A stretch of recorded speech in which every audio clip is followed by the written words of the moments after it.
Hello guys, मैं Kumar Gaurav Ganymede classes में आपका स्वागत करता हूं। मैं आज से एक नई श्रृंखला की शुरुआत करने जा रहा हूं, जिसके तहत मैं भारत के भूगोल और विश्व का भूगोल इसके थ्रू होते हुए मैं धीरे धीरे भारत का इतिहास और विश्व का इतिहास मैं आप लोगों को समग्र रूप से पढ़ाने वाला हूं। तो चलिए, आज का हम लोग का टॉपिक है भारत का भूगोल, और जिसके अंतर्गत हम लोग पढ़ेंगे भारत की स्थिति और उसके महत्व। तो चलिए हम लोग हेडिंग डाल देते हैं भारत का भूगोल।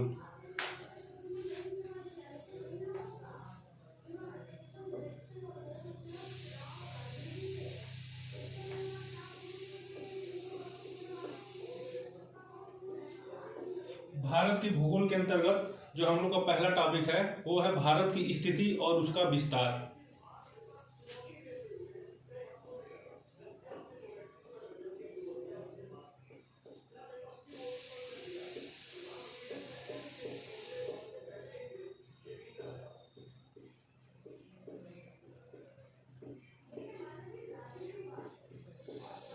ठीक है, भारत की स्थिति व विस्तार। भारत की स्थिति और उसका विस्तार पढ़ने से पहले हम लोग को ये जानना होगा कि भारत किस गोलार्ध में स्थित है, भारत किस अक्षांश में स्थित है।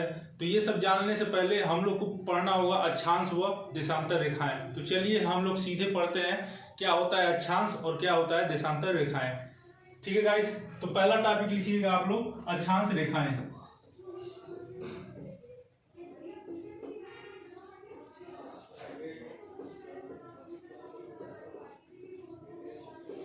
अक्षांश रेखाओं को इंग्लिश में लैटिट्यूड कहते हैं।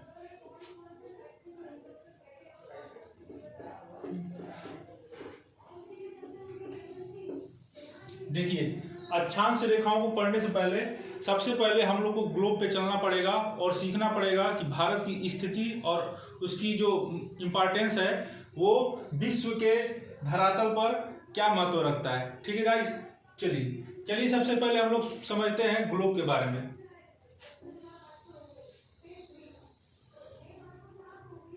यह है ग्लोब, जिसको पृथ्वी का प्रतिछाया भी कहते हैं। देखिए, ये जो ग्लोब है, ग्लोब के ठीक बीचों बीच एक रेखा खींची जाती है। वो काल्पनिक रेखा होती है जिसको कहते हैं 0 डिग्री अक्षांश।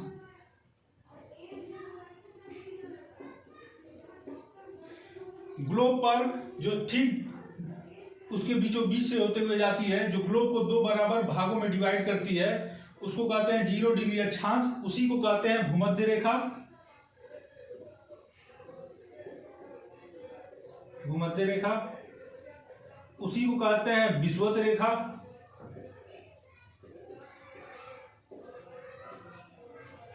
और उसी को इंग्लिश में कहते हैं इक्वेटर।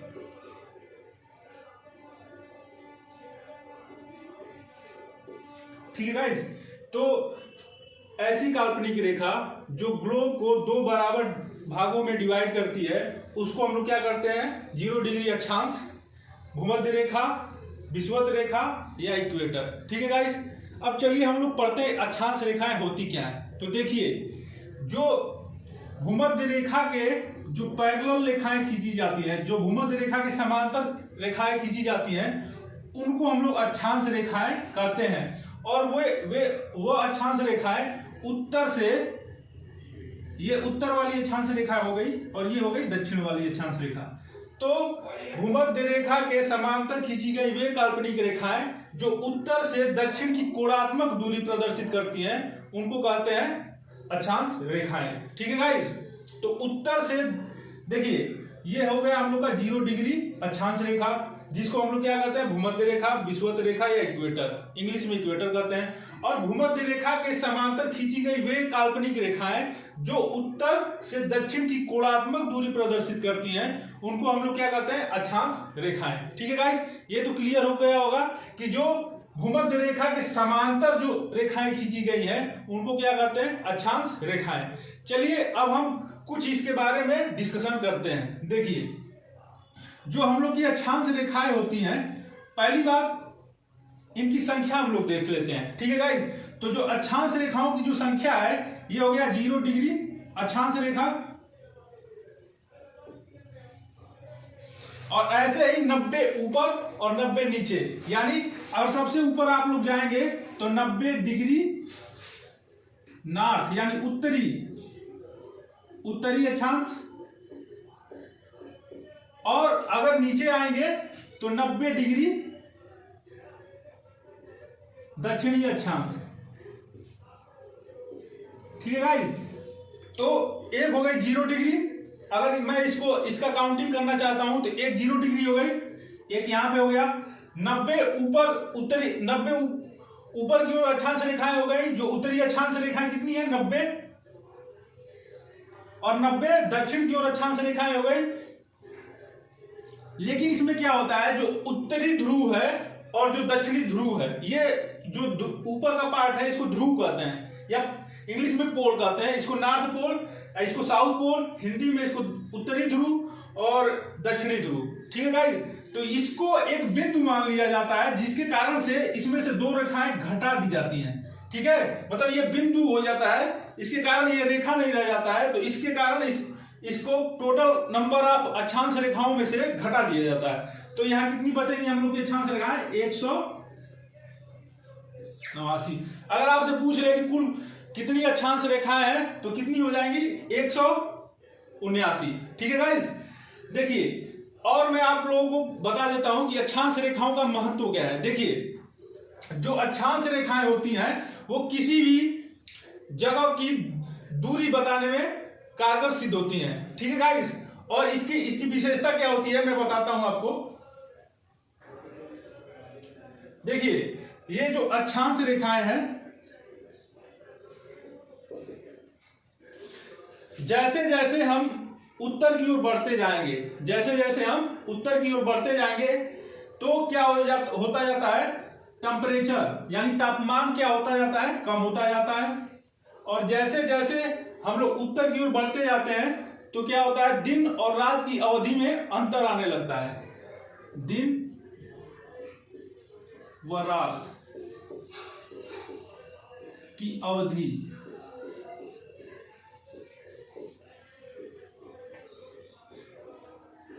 दिन व रात की अवधि में अंतर आने लगता है। जैसे आप लोग सुने होंगे कि जो ध्रुवों पर 6 महीने दिन और 6 महीने रात होता है, तो उसका कारण भी यही है, अक्षांश रेखाओं की स्थिति।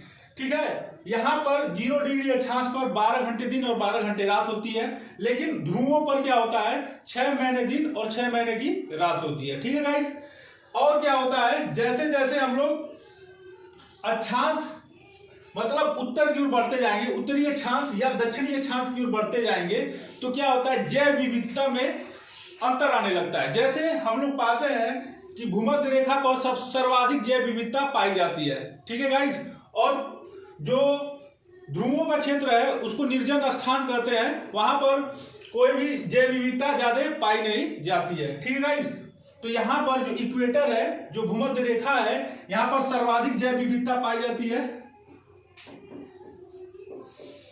सर्वाधिक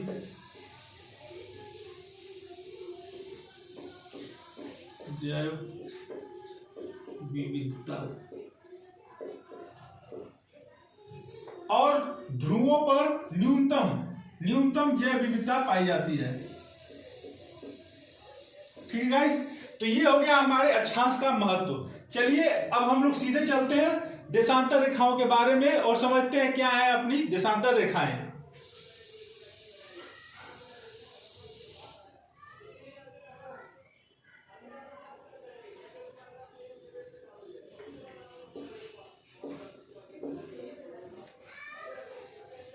देखिए, ये है ग्लोब और ये है अपना भूमध्य रेखा। भूमध्य रेखा के लंबवत जो भी रेखाएं खींची जाती हैं उनको देशांतर रेखाएं कहते हैं, और ये रेखाएं पूरब से पश्चिम की कोणात्मक दूरी दर्शाती हैं। जैसे देखिए आप लोग को ग्लोब में ये हो गया 0 डिग्री देशांतर, और ये है देशांतर रेखाएं।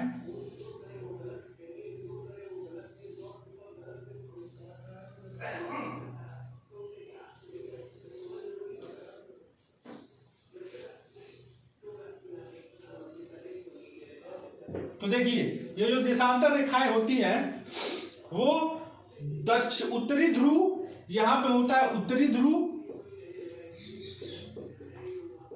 और ये दक्षिणी ध्रुव, ये है दक्षिणी ध्रुव।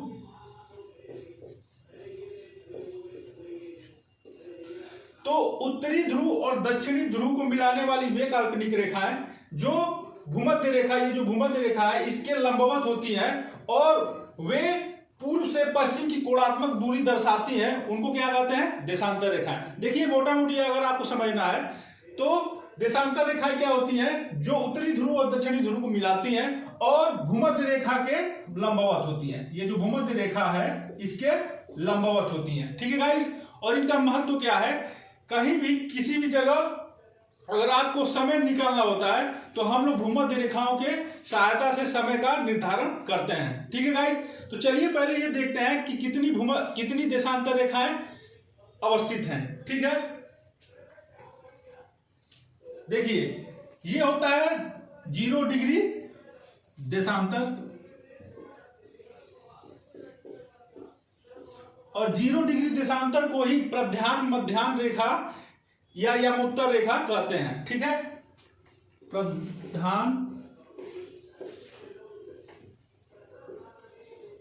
प्रध्यान यमोत्तर रेखा,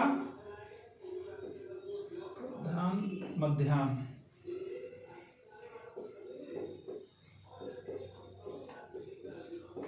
रेखा या ग्रीनविच रेखा कहते हैं, ग्रीनविच या ग्रीनविच रेखा कहते हैं। ये जो 0 डिग्री का जो देशांतर है उसको हम लोग क्या कहते हैं? प्रध्यान मध्याह्न रेखा या ग्रीनविच रेखा कहते हैं। इसी को 0 डिग्री देशांतर रेखा भी कहते हैं। देखिए अगर हमसे कोई पूछ ले कि कुल कितनी देशांतर रेखाएं होती हैं तो उसके संदर्भ में हम लोग को यह समझना पड़ेगा कि ये जो जैसे घड़ी में 360 डिग्री होता है वैसे ही 360 देशांतर रेखाएं होती हैं। जैसे 180 पूरब की ओर, 180 पश्चिम की ओर, ठीक है गाइस। तो कुल देशांतर रेखाओं की संख्या कितनी हो जाएगी? 360।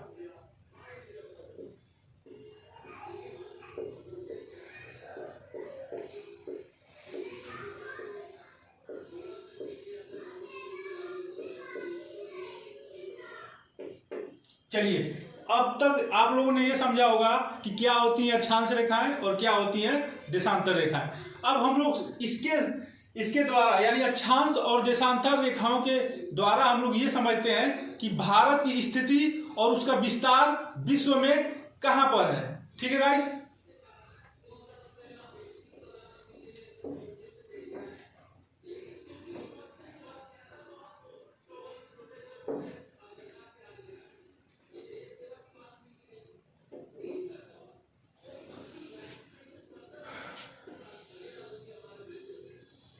अगर हम लोग ग्लोब को देखें तो 0 डिग्री जो अक्षांश होती है या उसको कहते हैं, जो 0 डिग्री अक्षांश है उसको भूमध्य रेखा कहते हैं। और भारत भूमध्य रेखा के उत्तरी भाग में मिलता है। जैसे अगर यहाँ पे भारत अगर हम लोग देखें तो भारत जैसे भूमध्य रेखा के जो ऊपरी वाला पार्ट है उसको उत्तरी गोलार्ध कहते हैं। इसको क्या कहते हैं? उत्तरी गोलार्ध।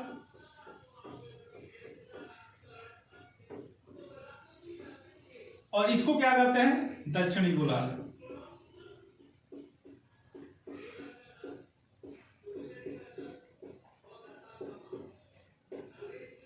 तो अगर समझने और समझाने की बात करें तो भारत उत्तरी गोलार्ध में अवस्थित है, ठीक है गाइस। अगर ये तो हो गया अक्षांशीय दृष्टिकोण से भारत की स्थिति क्या है। अब हम लोग देखते हैं कि देशांतरी रूप से भारत की स्थिति क्या है। अगर हम लोग 0 डिग्री देशांतर को यहां ड्रा करें, ये जो 0 डिग्री जो देशांतर है अगर इसको हम लोग देखें तो भारत देशांतर के पूर्वी भाग में पाया जाता है। यानी भारत 0 डिग्री देशांतर के पूर्व में अवस्थित है। तो अगर हम लोग भारत की समग्र स्थिति को अगर देखें तो भारत उत्तरी गोलार्ध और भारत पूर्वी गोलार्ध में पाया जाता है। यानी भारत कहां स्थित है? उत्तरी पूर्वी उत्तरी पूर्वी गोलार्ध में भारत की अवस्थिति है। ठीक है गाइस, अगर भारत की स्थिति कोई पूछ ले कि भारत मानचित्र में कहां अवस्थित है, तो भारत कहां स्थित है? उत्तरी गोलार्ध और पूर्वी गोलार्ध, यानी उत्तरी पूर्वी गोलार्ध में भारत स्थित है। ठीक है, अब हम लोग चलते हैं, देखते हैं कि भारत का विस्तार किन अक्षांश रेखाओं के मध्य पाया जाता है और किन देशांतर रेखाओं के मध्य भारत का विस्तार है। ठीक है,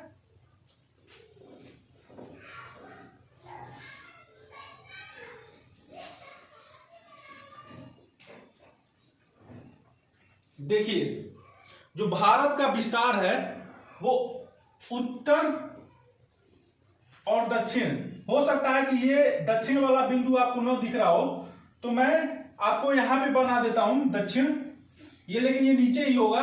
दक्षिण का हो सकता है आपको बिंदु न दिख रहा हो, लेकिन मैं उत्तरी अक्षांश और दक्षिणी अक्षांश, और ये है अपना पश्चिमी देशांतर और ये है अपना पूर्वी देशांतर। ये नहीं, ये है पूर्वी देशांतर और ये भी है पूर्वी देशांतर, मतलब उत्तरी अक्षांश उत्तरी अक्षांश। देखिए मैं इसको समझाता हूं कैसे। ये अगर ग्लोब है तो भूमध्य रेखा के उत्तर में भारत की अवस्थिति है, तो जो भी अक्षांश हम लोग यहां पर दर्शाएंगे वो सभी अक्षांश उत्तरी अक्षांश होंगे। ठीक है गाइस, और जो भी हम लोग देशांतर दर्शाएंगे वो पूर्वी देशांतर होगा, क्योंकि जो भारत की अवस्थिति है वो देशांतर रेखा के पूर्व में है, तो जो भी देशांतर हम लोग यहाँ पे लिखेंगे वो पूर्वी देशांतर होगा, और जो भी यहाँ पे अक्षांश रेखाएं हम लोग लिखेंगे, जो भी यहाँ पे अक्षांश रेखाएं लिखेंगे वो कौन सी अक्षांश रेखाएं होंगी? उत्तरी अक्षांश रेखाएं। ठीक है, ठीक है गाइस, तो हम लोग चलते हैं भारत की अवस्थिति की ओर। तो भारत उत्तर दक्षिण में 8 डिग्री 4 मिनट उत्तरी अक्षांश से लेकर उत्तर में 37 डिग्री 6 मिनट उत्तरी अक्षांश के बीच में अवस्थित है। ठीक है गाइस, तो भारत की अवस्थिति क्या है? देशांतरी अक्षांशीय रूप से भारत 8 डिग्री 4 मिनट, ये मिनट का साइन होता है और ये भी मिनट का साइन होता है, तो भारत 8 डिग्री 4 मिनट उत्तरी अक्षांश से 37 डिग्री 6 मिनट उत्तरी अक्षांश के बीच में अवस्थित है। ठीक है गाइस, और ये तो हो गई उसकी अक्षांशीय विस्तार। अगर देशांतरी विस्तार देखना चाहें तो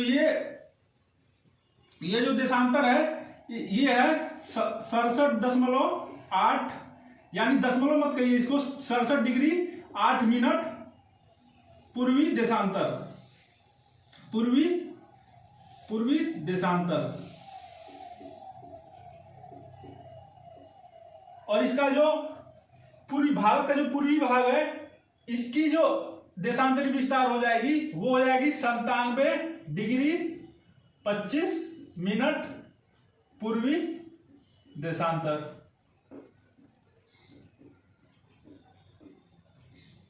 तो यदि हम ओवरऑल देखें तो भारत 8 डिग्री 4 मिनट उत्तरी अक्षांश और 37 डिग्री 6 मिनट उत्तरी अक्षांश के बीच में अवस्थित है।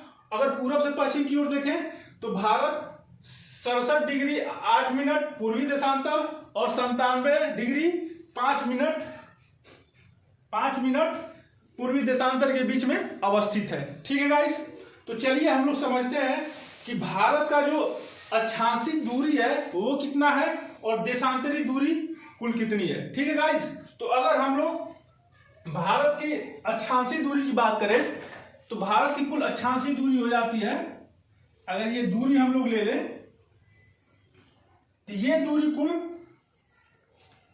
हो जाती है 3214 किलोमीटर। ठीक है, अगर भारत के जो उत्तरतम अक्षांश है और जो दक्षिणतम अक्षांश है इनके बीच की दूरी कितनी है? 3214 किलोमीटर। और भारत का जो देशांतरों के बीच में जो दूरी है, जो गुजरात के पास जो देशांतर रेखा है और जो अरुणाचल प्रदेश के पास जो देशांतर रेखा है, इनकी बीच की दूरी कुल कितनी है? इनकी बीच की दूरी हो जाती है 2933 किलोमीटर। मतलब अगर अक्षांशीय दूरी की बात करेंगे तो 3214 किलोमीटर, अगर देशांतरी दूरी की बात करेंगे तो वो हो जाएगी 2933 किलोमीटर। ठीक है गाइस, तो अब हम लोग समझते हैं कि जो भारत का उत्तरतम बिंदु कौन सा है, दक्षिणतम बिंदु कौन सा है, और पश्चिम वाला बिंदु कौन सा है, और पूर्व का बिंदु कौन सा है।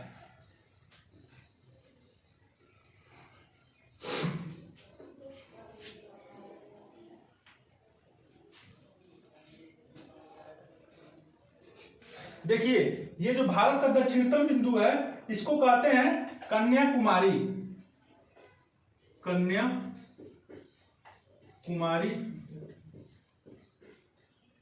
इसी को ही केप कोमोरिन कहा जाता है, केप केमोरिन।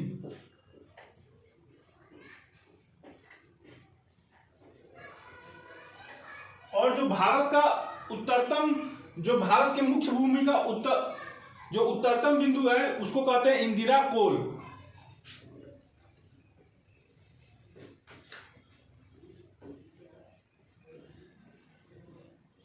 और जो भारत का जो सबसे पश्चिमी बिंदु है उसको कहते हैं गुआर माटा।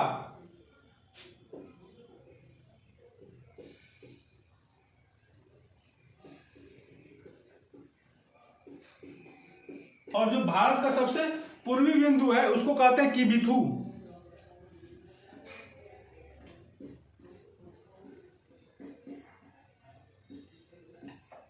देखिए, जो भारत का जो भारत की ये है मुख्य भूमि, और इधर है द्वीप। तो द्वीप की अभी मैं बात नहीं कर रहा हूं, मैं बात कर रहा हूं मुख्य भूमि की। तो जो भारत की मुख्य भूमि का उत्तरतम बिंदु है जो लद्दाख में पड़ता है उसको कहते हैं इंदिरा कोल। जो भारत का दक्षिणतम बिंदु है जो सदर्न मोस्ट पॉइंट है उसको कहते हैं कन्याकुमारी या केप कोमोरिन, जो तमिलनाडु में पड़ता है। जो भारत का सबसे पश्चिमी बिंदु है वो गुजरात में पड़ता है और उसको कहते हैं गुआर माता। और जो भारत का सबसे पूर्वी बिंदु है उसको कहते हैं किबिथु, जो अरुणाचल प्रदेश में अवस्थित है। ठीक है गाइस, तो अब चलते हैं हम लोग भारत के भारत को द्वीपों के अनुसार देखते हैं कि भारत का दक्षिणतम बिंदु कौन सा है। देखिए, अगर मुख्य भूमि की बात करें तो भारत का दक्षिणतम बिंदु कन्याकुमारी है, लेकिन अगर द्वीप के हिसाब से बात करें, अगर अंडमान और निकोबार को भी हम लोग साथ में ले लें तो भारत का जो मुख्य बिंदु है, जो भारत का जो दक्षिणतम बिंदु है वो होता है 6 डिग्री 45 मिनट, और वो कहां पड़ता है, ग्रेट निकोबार में। तो देखिए, यहां पर हो सके आप लोग को दिखे मत, मैं यहां पे दर्शा दे रहा हूं, लेकिन ये जो पॉइंट बनेगा वो तमिलनाडु से नीचे ही बनेगा। हो सकता है ब्लैक बोर्ड पर, व्हाइट बोर्ड पर दिख न रहा हो, इसलिए मैं यहां पे दर्शाता हूं। ठीक है गाइस, जैसे ये मान लीजिए ये अंडमान और निकोबार है। ठीक है, ये मैं अंडमान मान लेता हूं, ये निकोबार है। तो निकोबार में जो ये इसको कहते हैं ग्रेट निकोबार, ग्रेट निकोबार। ठीक है गाइस, इसको हम लोग कहते हैं ग्रेट निकोबार। और इसका जो सबसे दक्षिणतम बिंदु है यही भारत का सबसे दक्षिणतम बिंदु कहलाता है, और वो उसकी अक्षांशीय स्थिति क्या है, वो 6 डिग्री 45 मिनट पर अवस्थित है। तो देखिए, अगर ये भूमध्य रेखा से 8 डिग्री 4 मिनट पर अवस्थित है तो ये जो भारत का जो निकोबार, जो ग्रेट निकोबार वाला जो द्वीप है वो उसका जो दक्षिणतम बिंदु है वो 6 डिग्री 45 मिनट पर अवस्थित है। इसका मतलब यह सबसे दक्षिणतम बिंदु भारत का हुआ। लेकिन अगर मुख्य भूमि की दक्षिणतम बिंदु की बात कर ले तो मुख्य भूमि का दक्षिणतम बिंदु हम लोग कन्याकुमारी को कहेंगे। लेकिन अगर पूरे भारत को ले ले, अगर क्वेश्चन में ये कहे कि पूरे भारत का दक्षिणतम बिंदु क्या है तो वो क्या होता है, उसको कहते हैं 6 डिग्री 45 मिनट, जिसको हम लोग कहते हैं इंदिरा पॉइंट। इसका नाम है इंदिरा पॉइंट, इंदिरा पॉइंट। इसका दूसरा नाम है पिग्मेलियन पॉइंट।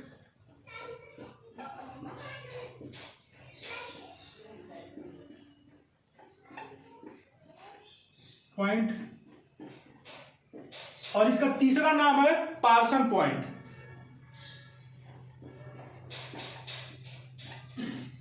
पार्सन पॉइंट या पार्सन बिंदु। देखिए, ये जो मैं अंडमान निकोबार बनाया हूं, यह तमिलनाडु, ये जो तमिलनाडु दिख रहा है इससे नीचे की ओर है, लेकिन व्हाइट बोर्ड पर जगह न होने के कारण मेरे को ऊपर बनाना पड़ा है। तो आप लोग समझ जाइएगा कि ये जो अंडमान और निकोबार द्वीप समूह है वो तमिलनाडु से साउथ की ओर है, ठीक है। तो इसीलिए जो पूरे भारत का दक्षिणतम बिंदु वो ग्रेट निकोबार में अवस्थित है, और कौन सा है, जिसका नाम क्या है, इंदिरा पॉइंट, पिग्मेलियन पॉइंट, या उसी को पार्सन बिंदु कहते हैं, और उसकी अक्षांशी दृष्टिकोण से उसकी स्थिति क्या है, 6 डिग्री 45 मिनट। ठीक है गाइस, तो आप लोग अब तक ये समझ चुके होंगे कि भारत का अक्षांशी और देशांतरी विस्तार क्या है, ठीक है। तो अगले लेक्चर में मैं इससे संबंधित कि जो भी राज्य है ये इन सबों को लेते हुए मैं अक्षांशी और देशांतरी रूप से इनका विवरण दूंगा, ठीक है गाइस। तो अगर हम लोग का प्रयास आप लोग को अच्छा लग रहा हो तो हमारे चैनल गैनीमीड क्लासेस को शेयर, सब्सक्राइब और लाइक करना बिल्कुल ना भूलें, और जो भी त्रुटियां हैं पढ़ाने में वह तो उसको आप लोग जरूर से जरूर बताएं ताकि मैं उसका समाधान ढूंढ सकूं। जय हिंद, जय भारत, धन्यवाद।